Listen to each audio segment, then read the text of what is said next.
அருட்பெருஞ்சோதி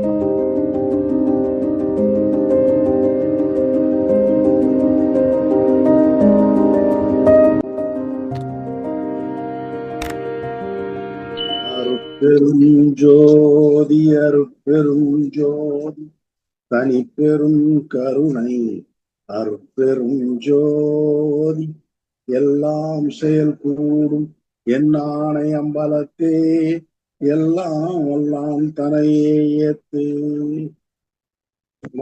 సమరస సత్య సభయల్ నడంపురి సమరస సత్య తర్సుయం సుడరే.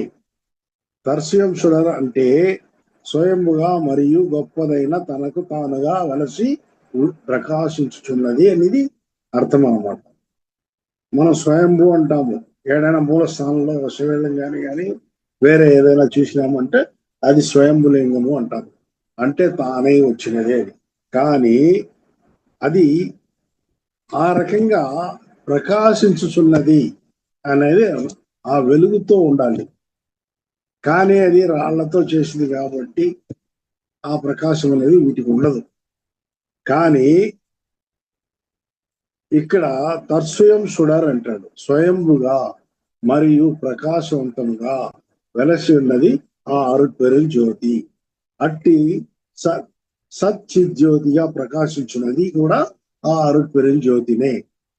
చిజ్యోతిగా మనలో ఉన్నది, అన్ని ప్రాణుల్లోనూ ఉన్నది. అది కృపా ప్రకాశము. మనకు కృపాపక్వము కలిగినప్పుడు దాని యొక్క సత్యమును, అందులోని శక్తిని తన ప్రకాశంలో ఇముడ్చుకొని అనుగ్రహించే విషయాన్ని మనము గ్రహించగలము. దాన్ని గ్రహించాలంటేనే మనకు ఏదిరా అంటే పక్వం కావాలి. పక్వం లేకపోతే మనకు అది ఎంత చెప్పినా ఎంత చదివినా మనం దాన్ని అర్థం చేసుకోలేము. అర్థం కాల. కాబట్టి సమరసం స్వయంభూ అనే దానికి ప్రకాశవంతమైన అని అర్థము.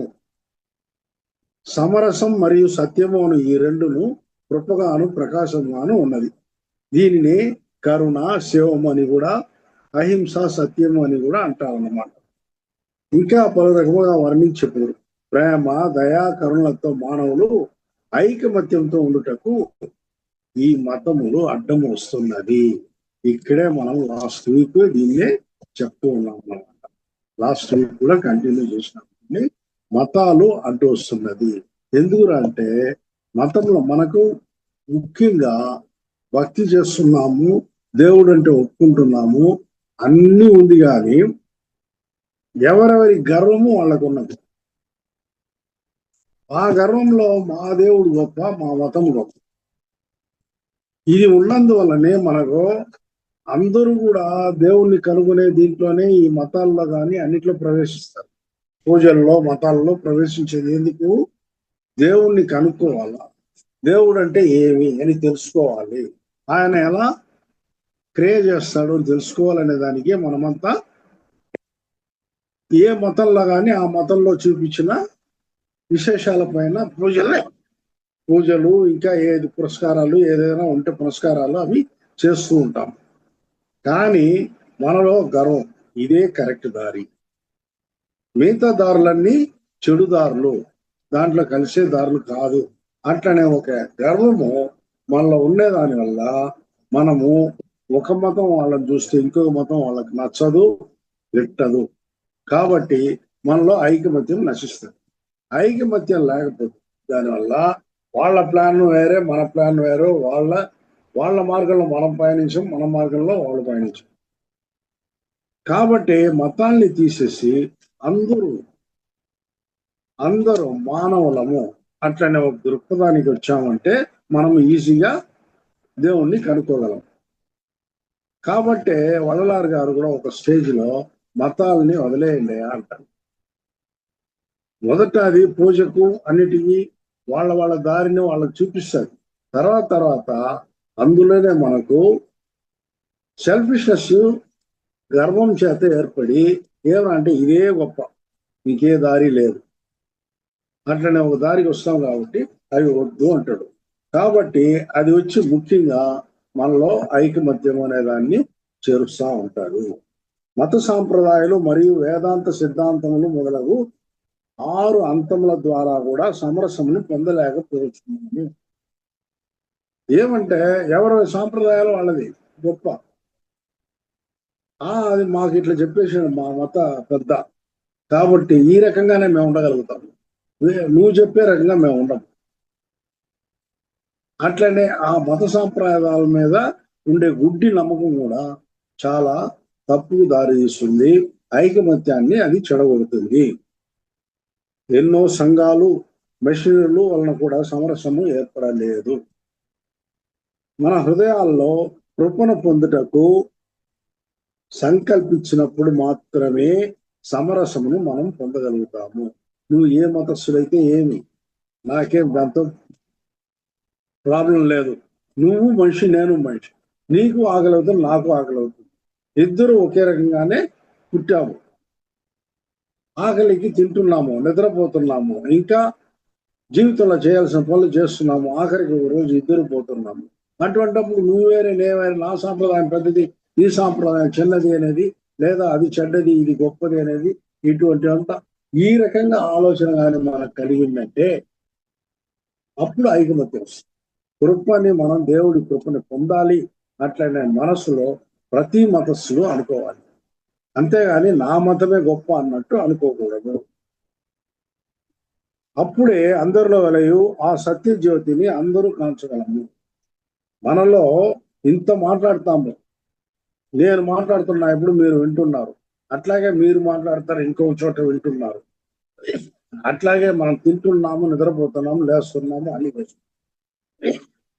దీనికి ఎంత కారణం? మనలో ఉండే ప్రాణము.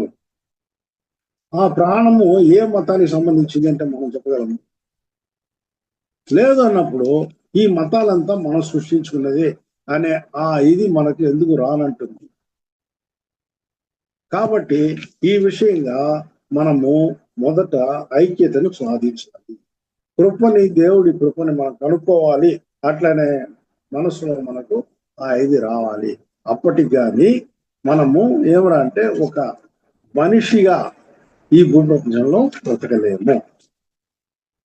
అట్లని ఆ పద్యంలో ఆయన వివరిస్తారు. నెక్స్ట్, ఇప్పుడు దేవుడు తనకి ఏమేమి వరాలు ఇచ్చాడు, ఏమేమి ఆజ్ఞ ఇచ్చాడు, ఏమి చెయ్యమన్నాడు అనే దాని గురించి ఇంకా వస్తుంది. సవై ఎనదుళ్ళమెన తానమర్దనకి అభయం అளித்ததோர் అరుపెరుం జ్యోతి అంటాడు. అరుపెరుం జ్యోతి ఈ విశ్వమంతా నిండి ఉన్నది. అంటే ఏదిరా అంటే ఈ ఆకాశం అంటే బట్ట బయలు. వెళ్ళి అనేదానికి బట్ట బయలు అనేది కరెక్ట్ అయిన మాట. బట్ట బయలు అనేది ఏదిరా అంటే మనం పైన చూస్తే కనిపించేది మాత్రమే కాదు ఆకాశం, మన సైడ్ లో ఉండేదంతా కూడా ఆకాశం. ఎదురుగా ఒక మనిషితో మనం మాట్లాడేందుకు మన మధ్యలో ఉండేది కూడా ఆకాశం. ఈ విషయాన్ని కానీ కనుక్కున్నారంటే ఆకాశము అనేదానికి డెఫినేషన్ మీకు తెలుసు.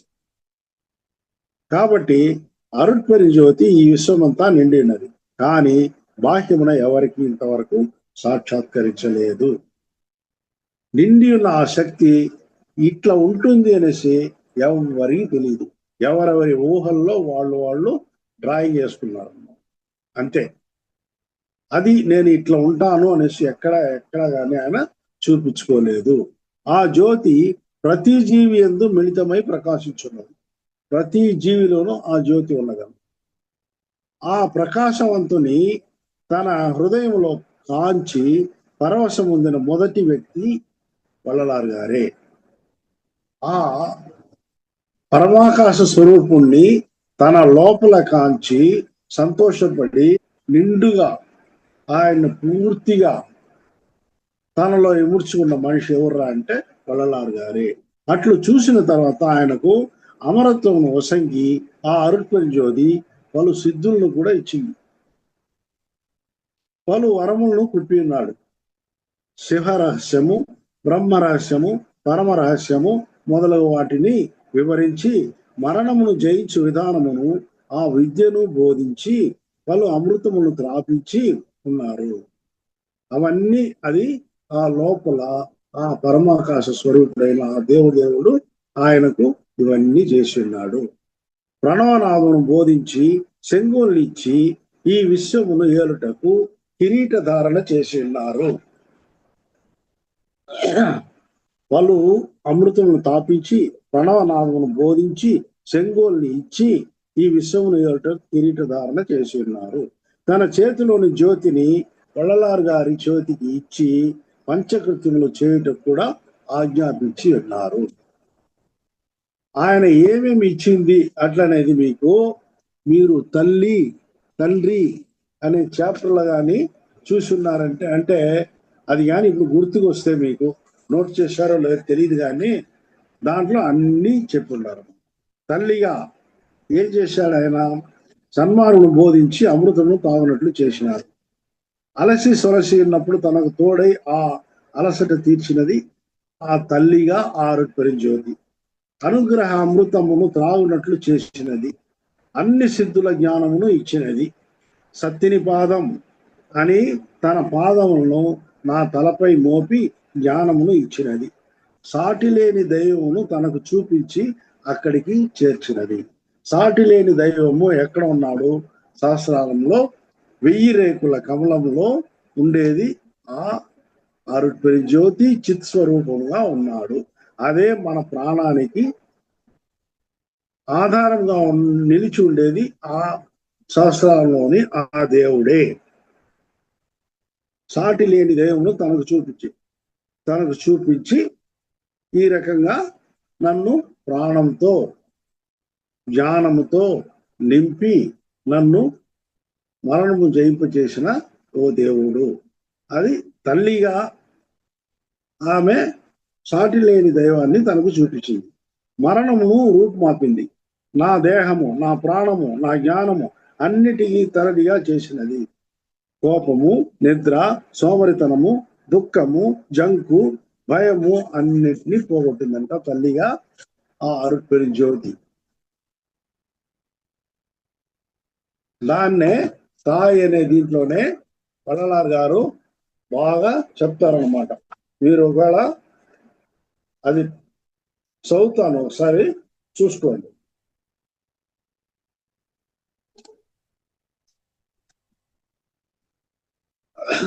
தளர்ந்ததோரடியில் சார்பனைந்தன்னை உளந்தெளிவித்த ஒருமை நற்றாயே. அருள முதே முதல் ஐவகை அமுதமும் தெருளுரை எனக்கு அருள் செல்வ நற்றாயே. ஈரமுதே முதல் 7 அமுதமும் முயலுற எனக்கருள் செல்வ நற்றாயே. நண்புறும் எண்வகை நவவகை அமுதம் பண்புற எனக்கருள் பண்புடை தாயே. మత్తుల అముద వగయెల్లం వెనకే ఉట్టును అళితరు ఓంగు నట్రాయి. ఇట్లా ఈ రకంగా சித்திகள் எல்லாம் தெளிந்திட எனக்கே சக்தி அளித்த தயவுடை தாயே. சத்தினி பாதம் தனை அளித்தரை மேல் வைத்தமுது அளித்த மரபுடை தாயே. சக்தி சத்தர் எல்லாம் சார்ந்தன தேவசை சித்தியை அளித்த தெய்வனற்றாயே. தன்னிகர் எல்லா தலைவனை காட்டியே என்னை మేలేற்றிய ఎనియ నట్రాయే. ఈ రకంగా ఆయన తల్లిగా ఏమేమి చేసింది ఆ అగవల్లోనే చెప్పుకుంటా వస్తాడన్నమాట. అట్లాగే ఆయన తండ్రిగా అంటే తల్లి ద్వారా మనకు మన ఆరోగ్యము కాపాడబడుతుంది. మన భూలోకంలో కూడా తనకు కావలసిన అంతా మనల్ని తినుటికి ప్రోత్సహించి తిని ఆరోగ్యము మనం ఎలా ఉండాలా అట్లనే దానికంతా కావలసిన ఇవన్నీ చేసే తల్లి. అట్లాగే పాస్తులు మనకు వచ్చేది తండ్రి ద్వారా. ఆ రకంగా తండ్రి ఏం చేశాడు? ఎడ్యుకేషన్ ఇస్తాడు కదా మనకు. ఆ రకంగా నా బాధలను తీర్చి సంతోషం ఇచ్చినాడు. నాలో పూర్తిగా నిండి కృపాజ్యోతిని నాకు వసంగినాడు. కృపాజ్యోతి తన చేతిలో కృపాజ్యోతిని ఆయనకి ఇచ్చాడు. ఆది అంతం లేని కృపారాజ్యమునకు నాకు కిరీటమును ధరింపజేశాడు. నన్ను పట్టాభిషేకం చేశాడు. కుండలిలోని సహస్రాలను అధిరోహింపు చేసినది నా తండ్రి. కుండలిలోని సహస్రాలను అధిరోహింపు చేసిన తండ్రి. సెంగోల్ తన రాజ్యంలో తనకు ఒప్పచెప్పిన ఓ తండ్రి. తన హక్కులను నాకు ఇచ్చిన తండ్రి. తన స్వరూపమును నాకు ఇచ్చిన ఓ తండ్రి. తన వల్లభత్వమును మొత్తము నాకు వసంగిన ఓ నా తండ్రి.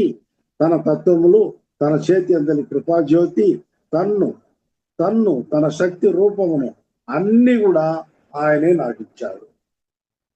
వల్లలారు ఆయన వల్లలారుగా మారినారన్నమాట. తన శక్తి రూపంగా కూడా ఆయన్ని మలచాడనమాట.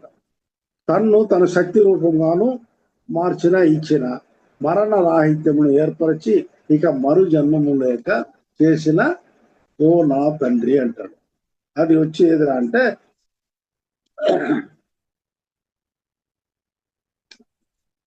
ஆதி அறியா அருளர் சாட்சி ஜோதி மாமோடம் சூட்டிய தந்தையே, எட்டிரண்டு அறிவித்தியனை தனியேற்றி பட்டி மண்டபத்தில் பதித்தமை தந்தையே, தங்கோல் அளவது தந்து அருள் ஜோதி செங்கோல் செலுத்தன செப்பிய தந்தையே, தன் கையில் பிடித்த தனி அருள் ஜோதி என் கையில் கொடுத்த என் தனி தந்தையே, தன்னையும் தன்னருள் சக்தியும் வடிவையும் என்னையும் ஒன்றென ஆக்கிய என்னுடைய தந்தையே, இனி பிறவா நெறியென கழித்து అరుళియ తనిపేరు తలమై తందయే తందయే అంటాడు.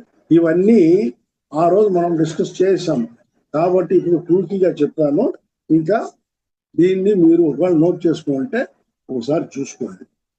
ఈ రకంగా ఆయన మరణము జయించే విధానము ఆ విద్యను బోధించి వాళ్ళ అమృతమును ప్రాపించి ఉన్నారు. ప్రణవనాథమును బోధించి సెంగోళ్ళు ఇచ్చి ఈ విశ్వమును ఏరటకు కిరీట ధారణ చేసి ఉన్నారు. తన చేతిలోని జ్యోతిని వల్లనారు గారికి ఇచ్చి పంచకృత్యము నువ్వు చేయరా ఇంకా దాంట్లని కూడా ఆయన ఆజ్ఞాపించి ఉన్నారు. పై వరములతో పాటు తాను కొలువు తీరు సభగా ఇవన్నీ వరాలు ఇచ్చేశాడు. ఆయన చెయ్యాలంటే జంకు కదా, తోడు ఉండాలి కదా, ఆయనకు మంది మార్పులం అవన్నీ కావాలి కదా, ఊరికి చెప్పేశాడు, ఇచ్చేశాడు. దానికే పై వరంతో పాటు తాను కొలువు తీరు సభగా నువ్వేమి ఇచ్చేద్దు, నేను నా రాజ్య సభని నా కొలువు తీరిన సభ నీ హృదయమే అని నా హృదయంలో ఆయన కూర్చున్నాడు. కూర్చొని నా హృదయమే ఎంచుకొని తాను అందులో అమరి ఉన్నాడు. ఆ అరుట్పరి జ్యోతి తాను కొలువు తీరిన సభలోనే నాకు అభయమును కూడా ఇచ్చి ఉన్నారు. ఇక ఆయన ఆజ్ఞను పాటించి సన్మార్గమును జరుపుటయే నా కర్తవ్యంగా నేను ఎంచి ఉన్నాను. అట్లని చెప్పుటయే సభ ఏనదోళన தானமர்தனுக்கு அபயம் அளித்ததோர் அருட்பெரும் ஜோதி. மருளெல்லாம் தவிர்த்து வரமெல்லாம்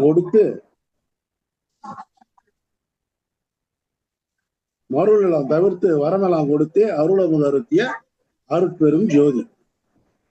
ఒక ఆత్మ పరిభాగ పక్వము అంటే తగిన క్వాలిఫికేషన్ పొందుటకు 3 రకముల జీవులుగా పుట్టి జీవించాల్సి ఉన్నది.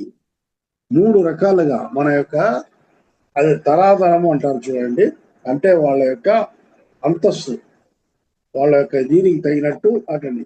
అది ఏదిరా అంటే 3 రకంగా ఉంటుంది. ఒకటి ఇరుళ్ అంటే చీకటి, మరుళ్ అంటే భ్రమ, నెక్స్ట్ తెరుళ్ అంటే తెలివి జ్ఞానముతో.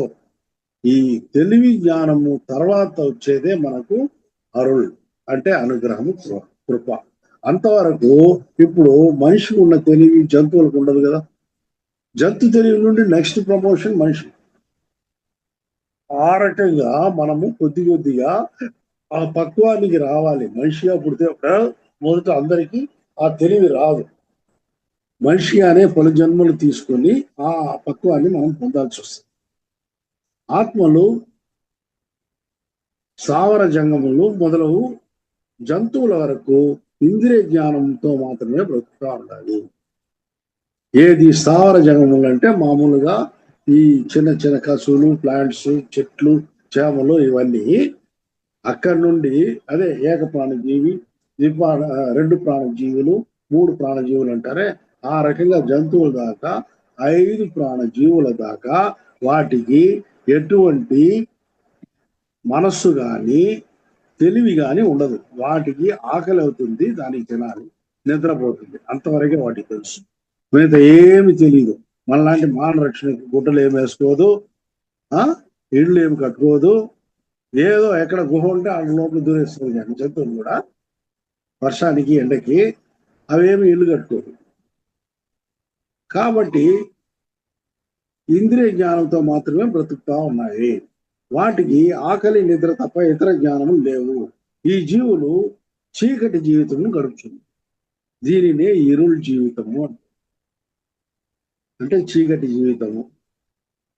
ఈ జీవులు పరిణామ కార్యక్రమంలో ఈ చీకటి జీవితం గడిచి మానవులుగా పుట్టిన తర్వాత మరుల్ అనగా భ్రమతో కూడిన జీవితము అనగా ఇట్లు చేసి ఉంటే ఈ దారిలో పోయింటే మనకు బాగుంటుంది కదా, ఇట్లా చేసి ఉంటే ఇంకా బాగా వచ్చి ఉంటది కదా, ఇట్లా చేసి ఉంటే ఈ ఓటమి ఉండదు కదా. ఒక డిగ్రీ చదువు మొదటి నుండి చదువున్నామంటే ఈజీగా ఉంటది కదా, నెలకు ముందు తీసుకున్నాము కాబట్టి కష్టంగా ఉంది కదా, మనం పాస్ అవుతామో లేదో ఇట్లంతా ఉంటారనమాట. ఈ రకంగా ఈ దారి పోతే బెటరా, ఆ దారి పోతే బెటరా, ఒక దారిలో పోయి ఏదో ఒకటి సక్సెస్ అయినామో లేదా తక్కువ సక్సెస్ పొందినామో ఏదో ఫెయిల్ అయినామో అప్పుడు అనిపిస్తుంది అర్రే ఆ దారి పోయిట్టు బాగుంటుంది. అట్లని ఈ రకంగా మానవులుగా పుట్టిన తర్వాత మరులు అనగా భ్రమతో కూడిన జీవితము అనగా ఇట్లు చేసి ఉన్న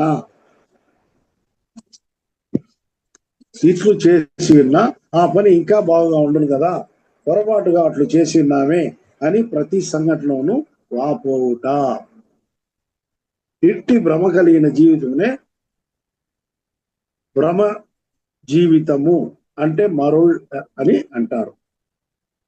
ఈ జీవితం నుండి కొద్ది కొద్దిగా తెలివితో జ్ఞానం పొందిన ఆత్మజ్ఞానము, జ్ఞానము మామూలు లోక జ్ఞానం పొందినాక ఆత్మజ్ఞానము దైవ జ్ఞానము నిదానంగా కలుగుతుంది.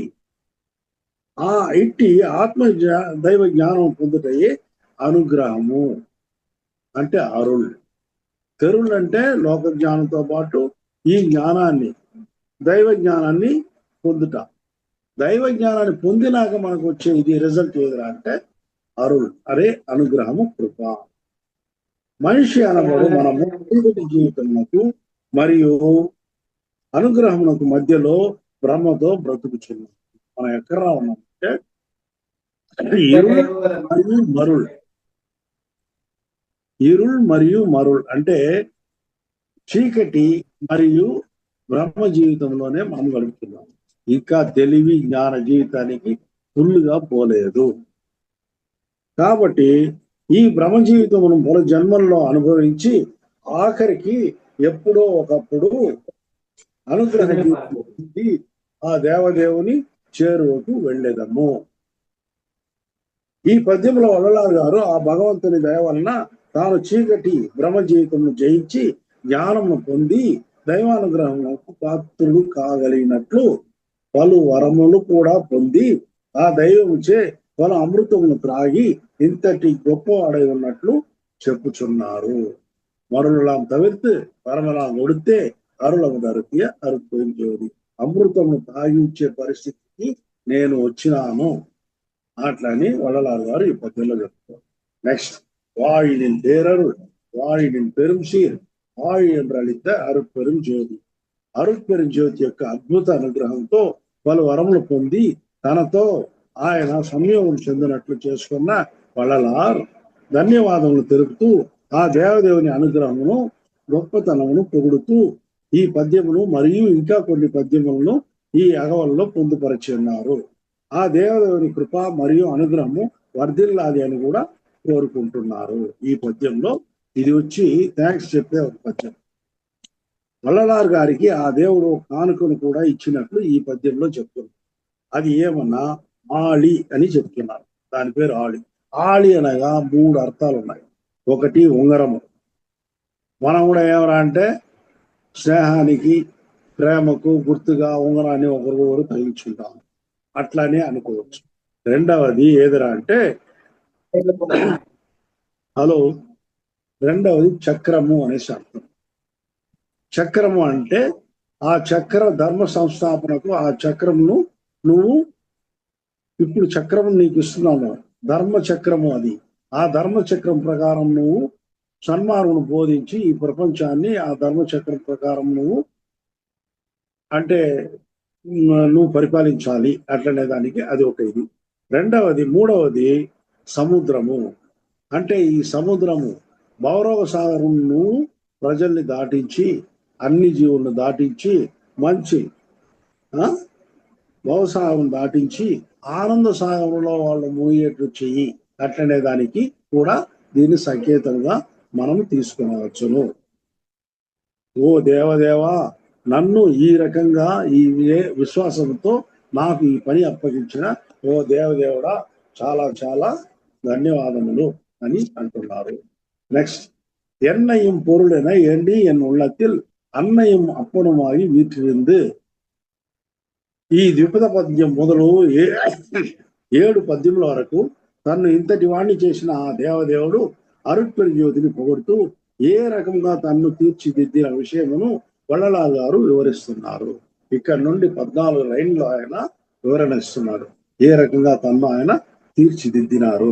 ఇందులో మొదటి పద్యంలో తాను ఈ పరమాకాశంలో చిన్న అణువుగా కదలికతో సహా ఏమీ లేని, అంటే కదలకుండా పడి ఉన్న చిన్న అణువుగా ఉన్న నన్ను ఒక వస్తువుగా కూడా పరిగణించలేని వాడినై ఉన్న నన్ను, అంటే చిన్న అణువుని ఒక వస్తువుగా కూడా మన కళ్ళకు కనిపించదు.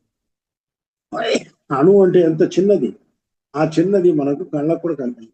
అంటే ఒక వస్తువుగా కూడా లేని నన్ను ఇంత పెద్ద ప్రపంచంలో ఇన్ని కోట్ల జీవరాశులలో అతి వాడుగా ఉంటున్న నన్ను గుర్తించి నా హృదయంలో తిష్టవేసి నాకు బాహ్యమున తల్లిగా తండ్రిగా కూడా తానే కారకుడై ఉండి నా జీవితమును నిర్దేశించిన ఓ దేవా అరుట్పరి జ్యోతి అనేసి ఈ పద్యంలో ఆయన పొగుడుతున్నాడు, శ్లాఘిస్తున్నాడు.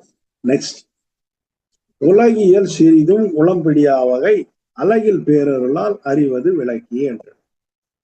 నన్ను తల్లిగా తండ్రిగా ఈ ప్రపంచంలో సృష్టించి అన్ని జీవుల వలె ప్రాపంచిక విషయములతో నా మనస్సును మళ్లించగా, ప్రాపంచిక విషయాలు ఎన్ని ఉన్నాయి మనకు బయట పోతే, ఫ్రెండ్స్తో బాతాకాని, నెక్స్ట్ సాధారణంగా సినిమాలు చూడడం, వేరే విధంగా అట్లా బోర్ కొడతామని పోయి టీ తాగేసి వద్దామని ఫ్రెండ్స్ అట్లా పోయి వాకింగ్ పోవడం, ఇంకా ఏదైనా ఆటలు ఆడడం, జాలీగా ఎన్ని పనులు లేవు, అన్ని ఉన్నాయి, అన్ని జాలీ ఉన్నాయి. ఇప్పుడు ఎన్నయం పొరులైన ఎన్ని ఉన్నతే అన్నయం అప్పనమాగి వీటిరింది. ఈ ద్విపద పద్యము మొదలు 7 పద్యముల వరకు తన్ను ఇంతటి వాడిని చేసిన ఆ దేవదేవుడు అరుట్పరి జ్యోతిని పొగడుతూ ఏ రకంగా తన్ను తీర్చిదిద్దిన విషయమును వల్లలాల్ గారు వివరిస్తున్నారు. అందులో మొదటి పద్యంలో, అంటే ఇప్పుడు ఈ ఎన్నయం పొరుల అనే దాంట్లో తాను ఈ పరమాకాశంలో చిన్న అణువుగా కదలికతో సహా ఏమీ లేక ఒక వస్తువుగా కూడా పరిగణించలేని వాడినై ఉన్న తన్ను ఇంత పెద్ద ప్రపంచంలో ఇన్ని కోట్ల జీవరాశులతో అతి చిన్నవాడుగా కూడా పరిగణించలేని నన్ను గుర్తించి నా హృదయంలో తిష్టవేసి నాకు బాహ్యమున తల్లిగా తండ్రిగా కూడా తానే కారకుడై ఉండి నా జీవితమును నిర్దేశించిన ఓ అరుట్పరి జ్యోతి అంటాడు. అర్థమైందా? నేను ఈ చిదాకాశంలో చిన్న అణువుగా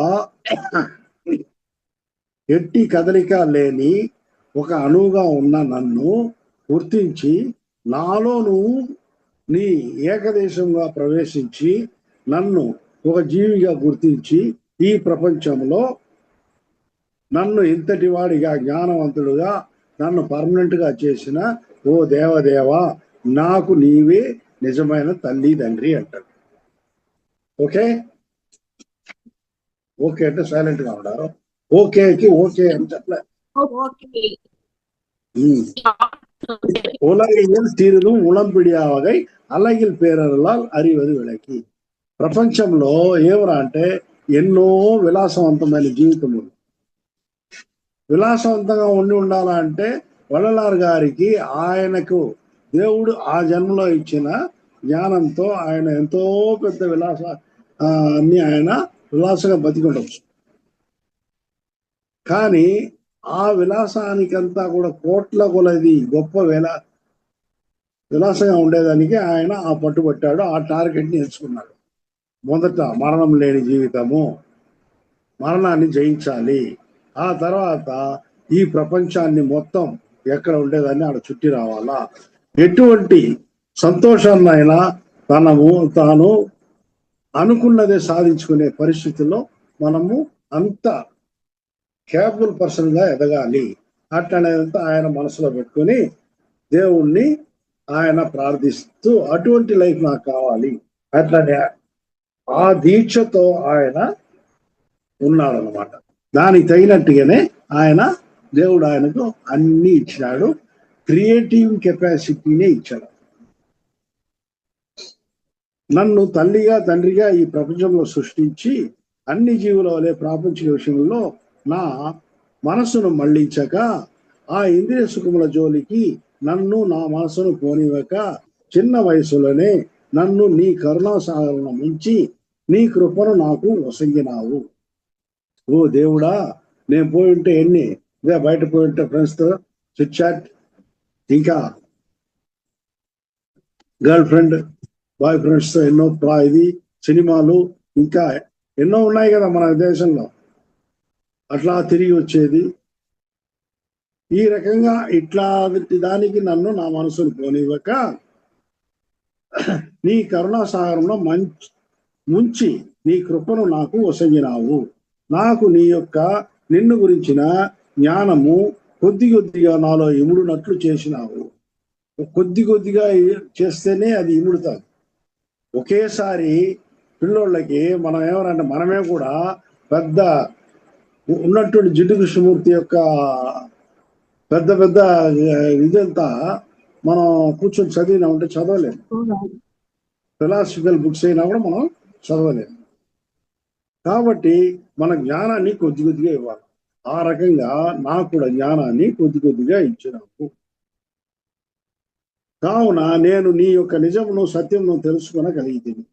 ఎప్పుడు నాకు నీ యొక్క నిజాన్ని తెలుసుకునే పరిస్థితి ఏర్పడిందంటే నువ్వు నిదానంగా నాకు బోధించినావు కాబట్టి. అదే ఇప్పుడు స్కూల్లో అయ్యవారు ఎలిమెంటరీ స్కూల్లో బోధించే విధానానికి కాలేజీల్లో ప్రొఫెసర్లు బోధించే విధానానికి వ్యత్యాసం ఉంది. కాలేజీలో ప్రొఫెసర్లు బోధించినట్టు కానీ ఎలిమెంటరీ స్కూల్లో పిల్లోళ్ళకి బోధిస్తే ఏమి తలకెక్కదు.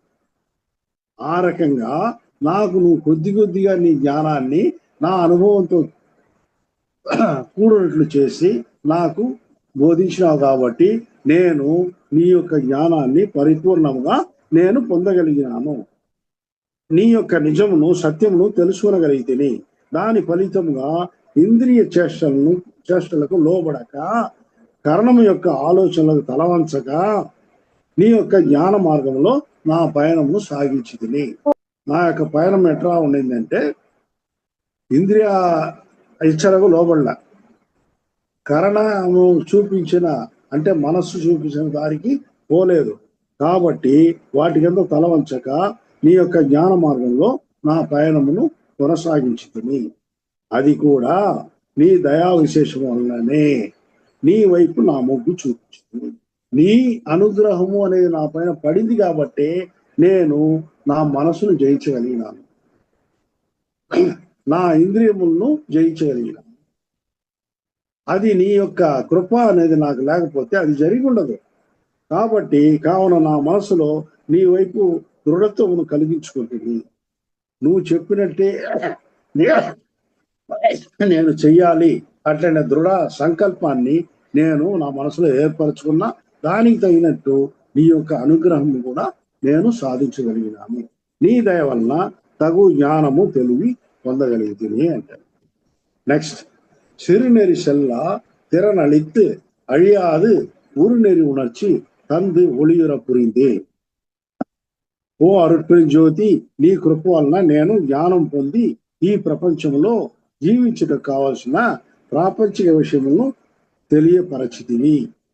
ఓ అరుట్పేరు జ్యోతి, నీ కృప వలన నేను జ్ఞానమును పొంది ఈ ప్రపంచంలో జీవించటకు కావలసిన ప్రాపంచిక విషయములను తెలియపరచితివి. కానీ అందులో నన్ను నా మనసును నీ దయ వలన ఆకర్షింపబడక తామరాకుపై వర్షంలాగా జీవించినట్లు చేసి నీ జ్ఞానము నాకు గుర్తించినావు అంట. తామరాకు పైన నీళ్లు వేస్తే ఎట్లా ఉంటుంది దానికి అంటకుండా ఆ రకంగా నాకు నేర్పించినావు. ఈ ప్రపంచంలో నువ్వు ఎలా బ్రతకాలనో అందుకు తగినట్లు జ్ఞానాన్ని నాకు ఇచ్చినావు.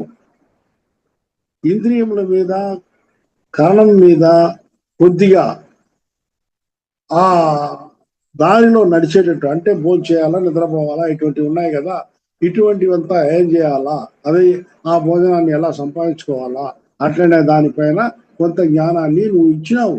ఆ ఇచ్చిన దానిపైన కూడా ఇంకా ఏదేదో ఆకర్షణలు ఈ భూమి మీద ఉన్నాయి. కానీ నేను ఎలా ఉన్నాను అంటే తామరాకుపై నీళ్లలాగా నాకు ఎంత ఈ భూమిపై నాకు ఆకర్షింపబడాలనో అంతవరకే నేను ఆకర్షితునై ఉన్నాను. ఆ రకంగానే నేను జీవించాను. ఈ రకంగా నన్ను జీవింపజేసి నీ జ్ఞానమును మొత్తము నాకు ఇచ్చేటట్టు చేసినావు. జై ఇచ్చినట్లు నేను స్వీకరించినట్లు చేసినావు. ఆపై మరణం లేని జీవితం గురించి కూడా నాకు తెలియపరిచి నా మనస్సును అటువైపు త్రిప్పి అందుకైన ప్రయత్నము చేయనట్లు చేసితివి. నా మనస్సులో అట్టి ఒక ప్రవేశ మార్గమును రూపొందించినావు. ఏ రకంగా మరణం లేని జీవితం అనేది ఒకటి ఉందిరా, దానికి దారి ఇది, ఈ రకంగా నువ్వు దాంట్లో ప్రవేశం చేయొచ్చు, అట్లని నాకు తగినట్లు బోధించి ఆ వైపు నన్ను మళ్ళింపజేసినావు. ఇది అనగా మరణమును జయించుటే నిజమైన దైవ మార్గము అని కూడా నాకు తెలియపరిచినావు. అదొక్కటే కాదు, మనిషిగా నిన్ను తయారు చేసిన ఆ దేవుడు మరణం లేకుండా నీవు జీవించాలా అనే దానికే నీకు ఈ మానవ జన్మను ఇచ్చిన్నాడు అంటేనే సత్యాన్ని కూడా నాకు నువ్వు తెలియపరిచినావు. ఆ రకంగా నన్ను తెలియపరిచి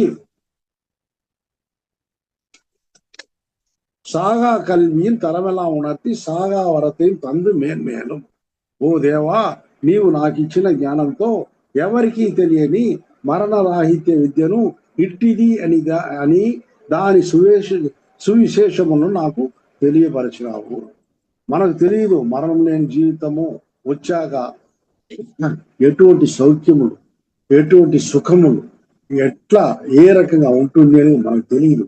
కానీ దాన్నంతా ఆయన తెలియపరిచి ఆయన్ని అట్రాక్ట్ చేశాయంట ఫస్ట్ దేవుడు.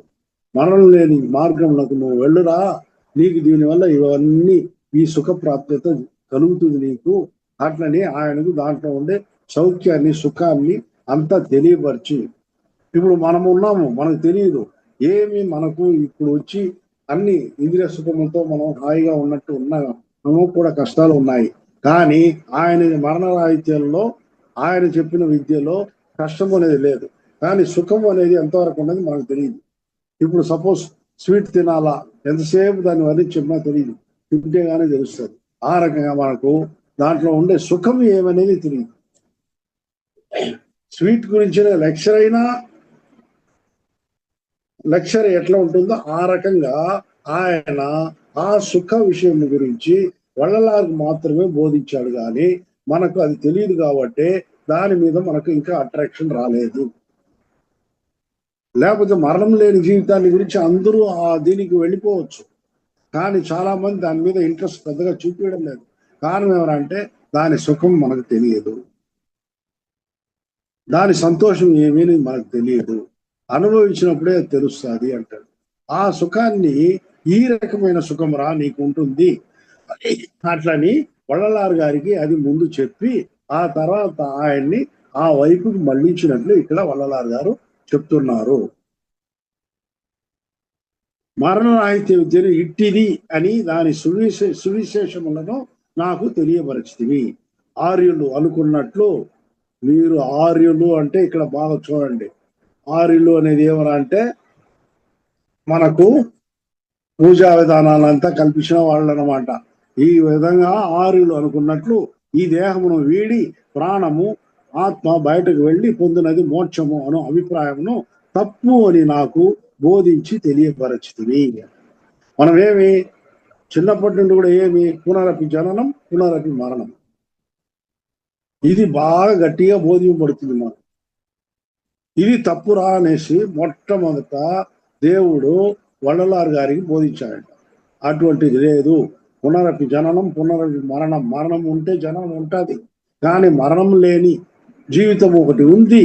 అట్లనే దాన్ని ఆయనకు హితబోధ చేసి ఆ వైపు ఆయన్ని ఆ మార్గానికి మళ్ళించాడు దేవుడు. వాళ్ళు అంటే ఆరులు ఇంత ముందు చెప్పినట్లు కాకుండా నా దారి డిఫరెంట్ దారి అన్నట్లు వడలాల్ గారు ఈ డిఫరెంట్ దారిని పెట్టారు అన్నమాట. ఆర్యులు అనుకున్నట్లు ఈ దేహమును వీడి ప్రాణము ఆత్మ బయటకు వెళ్ళి పొందునది మోక్షము అను అభిప్రాయమును తప్పు అని నాకు బోధించి తెలియపరుస్తుంది. ఈ దేహముతోనే మరణము జయించి ఎల్లకాలము జీవించితే నిజమైన మోక్ష మార్గము జీవితము అని నాకు తెలియపరిచింది. మోక్షం అంటే ఏమి? చచ్చిపోయినాక వచ్చేది మోక్షమే కాదు, అసలు రాదు మోక్షము. ఎప్పుడు జీవించి ఉండేదే మోక్షము. అందువల్ల అంటాడు ఎవరు సన్మార్గి అంటే ఒక చోట జీవిస్తున్నవాడే సన్మార్గి. సన్మార్గి అంటే ఎవర్రా అంటే జీవించువాడే. చచ్చిపోతే వాడు సన్మార్గి కాదు. కాబట్టి మోక్షం అనేది ఎప్పుడు జీవించి ఉన్నదే. దానిలో అనగా ఆ మార్గంలో నన్ను తర్ఫీదు చేసి నాకు మరణమును జయించు వరమును ఒసగి నన్ను మరణం లేని వానిగా మరణము జయించిన వానిగా నన్ను చేసితివి. దేవుడికి ఇవన్నీ ఆయన ఎక్స్ప్లెయిన్ చేసి స్తుతిస్తున్నాడు. ఏమనేసి ఈ రకంగానే నాకు జీవించుటే నిజమైన మోక్షము మార్గము జీవితము అని నాకు తెలియపరిచినవి. దానిలో అనగా ఆ మార్గంలో నన్ను తర్ఫీదు చేసి నాకు మరణమును జయించు వరమును వసంగి నన్ను మరణం లేని వానిగా మరణము జయించిన వానిగా నన్ను చేసితివి. మరణం లేని జీవితము వసగితే చాలునా? అంత మాత్రం నాకు సంతోషం కలుగునా? ఈ జీవితంలో అలుపు విసుగు ఉండదా? ఒకే రకంగా ఉంటే ఎంత సంతోషంగా ఉంటే కూడా మనకు దాంట్లో విసుగు వస్తుంది కదా. ఈ రకంగా విసుగు ఉండదా? దుఃఖము కలుగదా?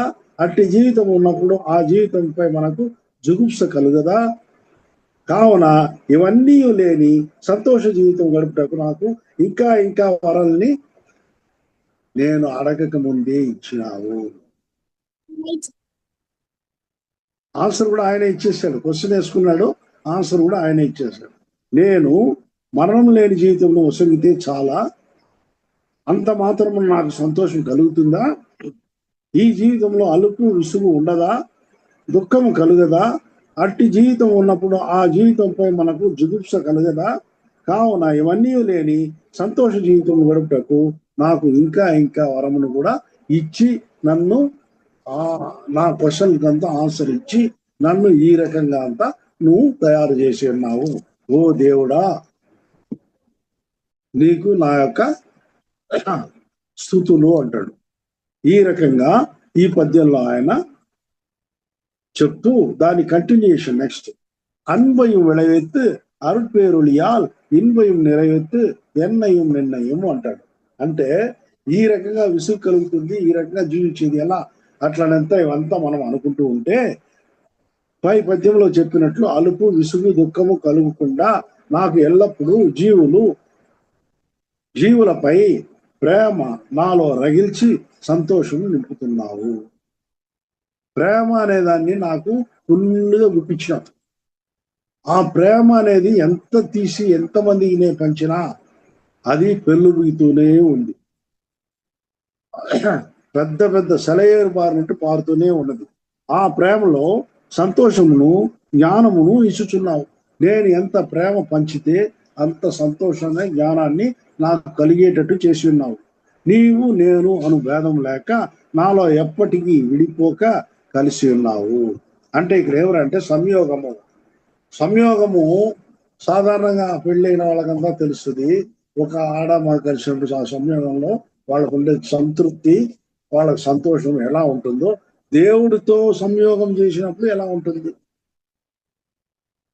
అంత మహత్తరమైన అదే చిట్టిన్మం పేరిన్మం అంటారు తమిళ్లో. చిట్టిన్మం అంటే ఇక్కడ మామూలుగా భూలోకంలో ఆడ మగ చేత జరిగే ఆ సంయోగం. పేరిన్మం అంటే దేవుడితో జరిగే పెద్ద సంతోషం అన్నమాట. దానికి కరెక్ట్ గా నిర్వచనం లేదు. అంత సంతోషం కలిగేటట్టు నన్ను చేసినావు, విడిపోగా కలిసి ఉన్నావు. ఆ ఐక్యతతో నాలోకి నీ జ్ఞానమంతా గుప్పించున్నావు. జ్ఞానము ప్రేమను మాత్రమే కాకుండా ఇంకా నెక్స్ట్ పద్యంలో కూడా చెప్పుకుంటా వస్తాడు. ఏమని? ஓரு ஆக்கி யான் உண்ணியபடியெல்லாம் சீருற செய்து ఉయిర్ తిరంబెర అయ్యా. మన ఇద్దరి రూపంలో ఒక్కటి చేసి ఉన్నాం. ఇప్పుడు ఒక్కటైన పిదప నేను ప్రేమ జ్ఞానంతో చేయదలిచిన కార్యములను విజయవంతంగా చేసి ముగించుటకు తగిన అనుగ్రహమును కూడా ఇచ్చున్నాం. మన ఇద్దరి రూపము అంటే దేవుడి రూపము, వల్లలారి రూపము రెండింటినీ ఒకటి చేసింది. ఇప్పుడు ఒక్కటైన పిదప నేను అంటే వల్లలారి గారు ప్రేమ జ్ఞానముతో చేయదలిచిన కార్యములను విజయవంతంగా చేసి ముగించుటకు తగిన అనుగ్రహాన్ని, కృపని కూడా ఇచ్చి ఉన్నావు. ఇప్పుడు నీ అనుగ్రహమున చేయు కార్యములే ప్రాణశక్తితో నిత్య జీవములై అవినాశిగా వెలుగొందుచున్నది.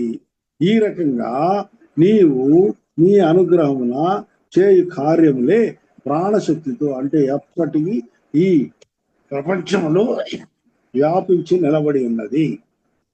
ఇప్పటి విధి ప్రకారం ఒక ఆత్మ తాను కలిగి ఉన్న దేహము నిర్దేశించిన కాలం వరకు మాత్రమే ఉండి ప్రాణం పోయినది దేహమును వీడి ఆ ప్రాణము ఆత్మ దూరం అయిపోవడం. ఇప్పుడు నువ్వు నిర్దేశించి ఉండేది ఎట్లా ఉందంటే ఒక నిర్దేశిత కాలం, ఆ కాలం అయినాక ప్రాణము ఆ దేహాన్ని వదిలేస్తుంది. అట్లు కాక కృపాపక్వము ఏర్పడినదే తడవుగా విధి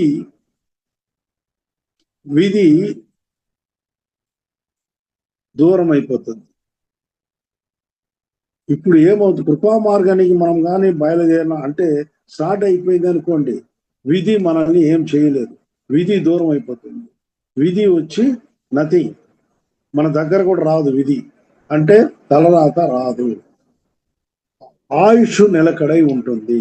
ఎప్పుడు విధి లేదో నీవు ఆ విధి ప్రకారము మరణించవలసిన అవసరం లేదు. అప్పుడు ఆటోమేటిక్గా ఆయుష్ నిలకడై ఉంటుంది, దేహము అమరత్వను పొందుతుంది. ప్రాణము మరియు ఆత్మ దేహంతో కలిసి ఉండదు. ప్రాణము ఆత్మ ఈ దేహము విడిపోకుండా ఒక్కటిగా ఉంటుంది. ఇదే నిత్య జీవశక్తి అను అమరత్వము అంటారు. ఇంకా దానికి భయం లేదు. యముడు అనేవాడు లేడు అంటాడు ఒక పద్యంలో. దేవుడు తనకు ఈ రకంగా చెప్పాడు, యముడు ఇక లేదురా నాయన, నువ్వు వెళ్ళిపోయింది, నువ్వు దాని గురించి అనుకోవద్దు, యముడు ఉన్నాడు, యముడే లేదు, నీ దగ్గరికి రాదు అంటాడు. అరుళమது అளித்தனை అరుణుల ఏర్చినై అరుళరివు అளித்தனை అరుపరి జ్యోతి. పై పద్యంలో చెప్పిన విధంగా నిత్య జీవస్థితి ఏర్పడ్డకు అనుగ్రహము అనే అమృతమును నాకు త్రాగించితివి. అనుగ్రహము కృప అనే అమృతాన్ని నాకు తాగించినావు. కృప అను ఎట్టి మార్పు మాయలేని ఉన్నత స్థితికి నన్ను అధిరోహింపజేస్తుంది. నీ కృప ఎంత గొప్పదైనది, ఆ స్థితికి నన్ను పైకి తీసుకున్నావు. నన్ను కింద భూమి మీద వదలలేదు. నన్ను ఏమరా అంటే నీ కృప ఎంత పైన ఉన్నదో అంత పైకి నన్ను పైకి తీసుకెళ్ళిపోయావు. ఈ స్థితినే కదా గొప్ప అనుభవ కృపా జ్ఞానము అని అంటారు.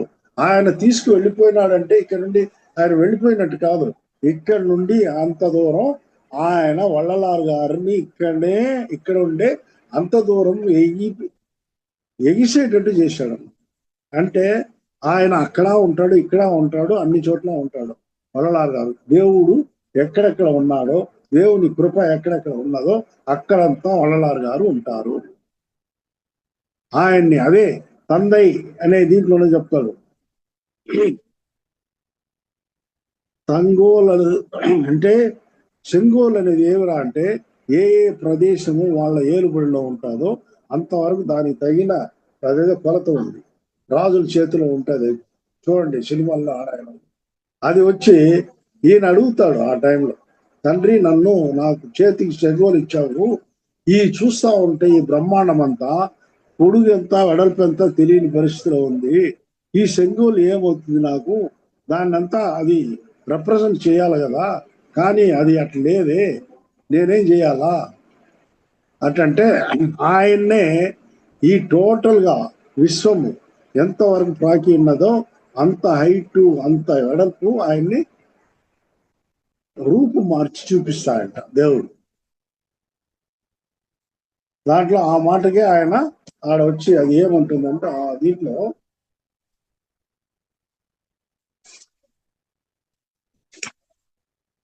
தங்கோல் அளவது தங்கோல் அளவு தந்து அருள் ஜோதி செங்கோல் செலுத்தன చెప్పియ తందయే అంటాడు. తంకోల్ అలవదు, తన యొక్క రాజదండము చెంగోల్ ఎంత పెద్దదో అంత వరకు ఈయన యొక్క రూపుని అంత హైట్ కి తీసుకెళ్ళాడు.